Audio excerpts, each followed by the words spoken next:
Doğru yol hayti. Her kim ödünki doğru deyip ya. Sıratallezine en'amte aleyhim. Rahi kesani ki bana nimet dadi. Ya Allah şimdi nimet bilen adamdan yolunu tal. Yani bir her rekatta Allah tebarek ve teala'dan şimdi dua edip dur. Ya Allah bizi doğru yol tal. O doğru yol ikeş onlara nimet bilen adamla. Her rekatta Allah tasını dilep dur. Şol nimet bilen adamla 4 cemaat şol. Peygamberler, sıddıklar, şuhadalar, salihler. Yani biz her rekatta Allah tebarek ve teala'dan şimdi dua edip ya biz peygamberlerin yolunu tal. Şehitlerin yolunu tal, sıddıkların yolunu tal, salihlerin yolunu tal. Sen şimdi dilep dur ondan Hudaydan.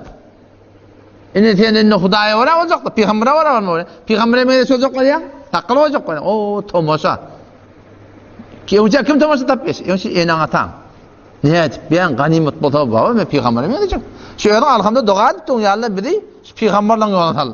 Yani peygambere mi söyleyecek var ya koyan akla. Tomoşa öldür. Ne mi deyip namaz için ne koşar?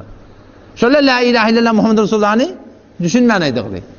Bu Kur'an düşünmeyen hepsi betbaht yaşıyorlar. Kullu Türk mezara şuar ne mi? Ganimet bolsa bolur.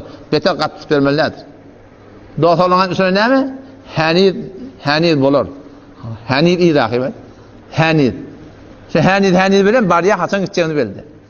Pes biz öyle şunu Allah tebarek ve teala her rekatı dilep tut. Ya Allah bizi peygamberlerin yoluna Allah Teala duan kabul edecek mi deyiptir de. Yöne şart ediptir ya Hudaýda. Bizim duamız zayinna Allah Teala şart ediptir. Kimi men şol peygamberlerin yolunu alacak, şehitlerin yolunu alacak. Ve men yuti'allaha ve rasul.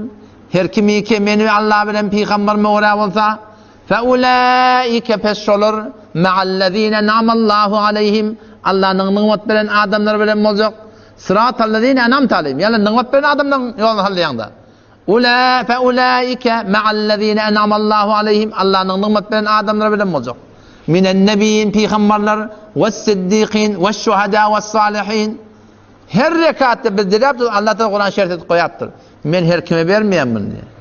Allah bilen peygamberin aydan nevra bolsak, o zaman bizim duamızı yerine yetecektir. Önde bir Hudaýyň benliğinin biri barıp bir Hudaý deyip bilen adam, weli deyip tanıyan adam yanına barıp tahsir bana dua etmek oğlum olsun diyen.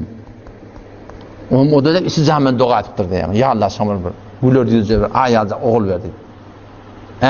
Amin gidiver oğul Allah'tan inşallah oğul verir. Bir 3 aydan geçiptir yeni geldi diye tahsir bana dua et Allah tamam oğul versin. Ve oğlum olmadım yok oğul tahsir oğlum olarak. Yeni dua etti. Isi zaman bilen. Yeni bir vakitte 3 aydan yeni gelip tahsir bana dua et Allah tamam oğul versin. Ama ahir yüzüğünü deyip dursun. Yüzüğünün rengi fark etti. Öğlenmesi fark etti. Balı senin öğlenir misin? Diyorum öğlenime tahsir etti. O sen çekti öğlenen niptir. O zaman dua ediptir diye. O sen her dekatte Allah'tan dilep ton ya Allah men peygamberlerin olsa sen bir kadam artın. Hudaý salmana teýýär ki. Şeýle mi? Öňde bir namaz hakeden de mescide girende sünnetin ölçüsü de Allahümme iftahli ebvâbe rahmetik. Ya Allah rahmet kapyň aç diýip dua etýäňde. Kelisi ýartyran bir nädir? Hasan rahmet kapyny bağlaň innasylar ýalak diýen o da. Hasan rahmet kapyny bağlaň Allah taala innasylar ýalak diýipdir diýe. Aydan kep doğru der ki yani yart kep bir keva edipdir da. Ha. Ol Allah'tan rahmet hemişe kapacak. Duanı bit istemeli özümden çünkü Allah bana has aç deyip. O zaman şu tayda Müslümandan dua etşimi diyalak şunu Allah Teala'dan dileyişimi diyalak amal gerek. Amal gerek. Şuna dua etşimi diyalak Huda gödeşti da Hasan ne vurdur karşıma. Bula dua et ketip ben oğul verdim öylenen hakkı öyle. Bolmaýar da sen öýlenmeden oğlan bolmaýar da dünýäň tertibi şu. Fatalmany ki ýaly peygamberlerin ýoluna sal, peýgamberi meni söýjek otonyat. Sıddyklaryň ýoluna sal, şehitleriň ýoluna sal. Şehide can veripdir, biz hiç kebeşmeyecek olýar. O hamda biz Hudaý Teala'ň muhabbeti bizim ýüregimizde girsin, bolmaýar. Şeýle gurdurypdan şo, wagtyka şu ýürekden Hudaýdan gaýry çykmasa bara, Allah'ın muhabbeti ýürege gelmeýär. Allah Teala bir gawurmaz zat, hem adam şondan bilir. Şu Hudaýy men şu gizlen görümde bara sen turup, muny dosyara falany meten gawuryan hadip Allah'tan bolýar ki. Emma Hudaýy Allah bolmaýar. Tensini ödüm bilen bir sadygan oturda fikret gizede günüde Hasan den eriň terip ya Allah men hen gawuryan dip bilýän. Şoňa dip bolmaýar. Eger ýürekde muhabbet bolmada şunu dip bolmaýar. Şu Allah Taalaň döretýände şu ýürekde. Hemin törimi döret bolýanda atýar. Şol muhabbet ýürekde dörejek bolsa, şol bara şunu diýen etmeli. Şu ýürekde bara la ilaha ilah batyl ilahlar var, çykarmaly illallah. Allah'ın ýürekde oturtma. Allah näme diýse bolýar. Allah bilen peygamber näme diýse biz şoňa boljak diýip duran ýürek gerek. Osam sen ýüreňde bar, ýok, nuraniyetler dörýe.